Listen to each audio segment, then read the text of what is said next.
میگویند که همین فشار بلندی از عصب میشود. 1 2 3 4 1 2 3 سلام علیکم. علیکم با سلام. من روزنامه نگار هستم. بسیار خوب، خوش آمدید. شما سردختوری همین بیمارخانه هستید؟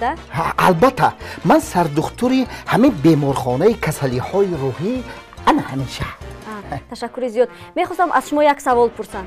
خب شما چطور میفهمید که همین بیماران شما شفا یافتند؟ البته هر یک دکتر با خود یک اسلوب خاصی دارد. مثال ما دکتران کسلی های روحی، بیماری های روحی یک اسلوب خودمان را داریم، ولی یک دکتری دندان باشد اسلوب خودش را دارد، چون که دندان رو میکند. ولی که ما هم یک اسلوب با خود کار میکنیم که کسلی های ما نرنجند، چون که اگر آنها عصبانی شوند میتوانند که به سر دکتر هجوم کنند. شما نترسید، لیکن ما کوشش به خرج میدیم که آنها عصبانی نشوند. دکتر جان، شما به سوال ما جواب نداده. سوال شما چی بود؟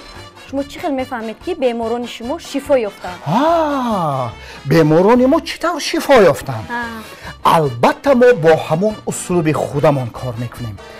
یک تقاره را پوری آب میکنیم. تقاره رو؟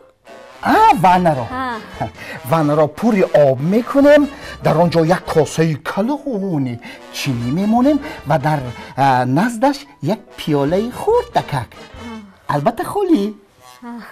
پس بیمار را دعوت میکنیم.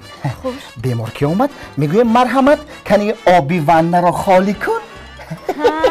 فهمیدید؟ البته کدامی که اگر شفا یافته باشد کاسه رو انتخاب میکند؟ نه درست، کدامی که شفا یافته باشد البته سوراخی ونه را میکشاید.